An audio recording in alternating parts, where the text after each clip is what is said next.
میرے آقا کریم نے ارشاد فرمایا لو کان بعدی نبی لکان عمر، اگر میرے بعد اگر کسی اور کو نبی بنایا جاتا تو کوئی اور نہ ہوتا بلکہ اللہ کی طرف سے عمر کو ہی نبی بنایا جاتا۔ یعنی حضور کے اس اشارے سے، آپ کی اس بات سے اس طرف اشارہ ملتا ہے کہ اللہ تعالیٰ نے جو خوبیاں، جو صفات، جو مقامات انبیاء کو عطا فرمائے ہیں، وہ تمام خوبیاں اللہ نے حضرت عمر کے اندر جمع فرمائی تھی۔ حضرت عمر کی وہ شخصیت تھی کہ میرے بعد اگر کسی کو نبوت کا تاج پہنایا جاتا تو وہ حضرت عمر ہی ہوتے۔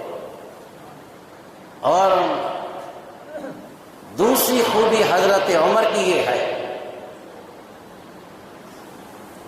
کہ دنیا کی ساری مخلوقات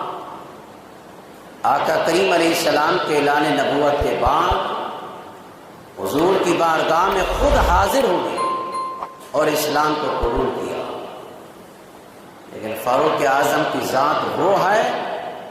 جن کے اسلام لانے کے لیے اللہ کی بارگاہ میں خود مصطفیٰ نے دعا مانگی، اللہم اعز الاسلام بعمر بن الخطاب خاصتاً، اے اللہ خاص طور پہ عمر بن خطاب کو اسلام کی دولت عطا فرما دے اور عمر کے ذریعے پھر اسلام کو غلبہ بھی عطا فرما دے۔ سارے صحابہ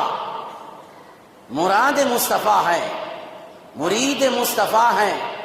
جن نے حضور کی بارگاہ میں آ کے اسلام کو قبول کیا، لیکن قربان جائے عمر کی شان پر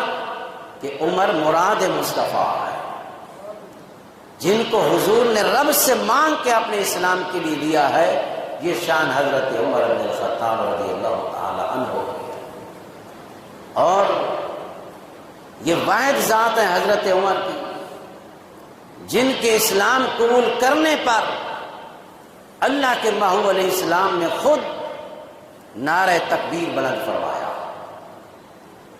اور حضور نے زمین پر نعرہ تکبیر کی صدا لگائی۔ حضور فرماتے صحابہ تم یہاں نعرہ تکبیر لگا رہے ہو، عمر کے اسلام قبول کرنے پر اللہ کے فرشتے آسمانوں پہ نعرہ تکبیر کی صدائیں بلند کر رہے ہیں۔ حضور نے فرمایا کہ عمر کے اسلام لانے پر فرشتے ایک دوسرے کو مبارکباد دے رہے ہیں کہ فرشتے مبارک ہو کہ آج عمر اسلام قبول کر چکا ہے۔ یہ وہ انفرادی خصوصیات ہے جو اللہ نے حضرت فاروق اعظم کو عطا فرمائی ہے کہ جن کے اسلام قبول کرنے پر اللہ کے فرشتوں نے بھی خوشی کا اظہار فرمایا اور آسمانوں کے چپے چپے پر نعرہ تکبیر کی صدائیں بلند کر کے حضرت عمر کے اسلام قبول کرنے کی ایک دوسرے کو مبارکباد دی ہے۔ یہ حضرت عمر کی خوبیاں ہیں۔ اور پھر آقا علیہ السلام نے فرمایا ان اللہ تعالی وضع الحق علی لسان عمر، حضور فرماتے ہیں اللہ تعالیٰ نے حق کو حضرت عمر کی زبان پہ رکھ دیا ہے، اور فرمایا کہ جب عمر کلام کرتا ہے تو حق کے سوا نہیں بولتا، یہاں تک کہ قرآن کریم کی 20 آیات مبارکہ حضرت فاروق اعظم کے مشورے دینے پر اللہ نے نازل فرمائی ہے۔ 20 آیات۔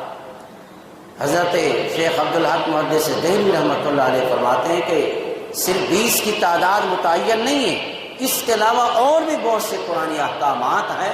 جو اللہ تعالیٰ نے فاروق اعظم کے مشورے پر نازل فرمائے۔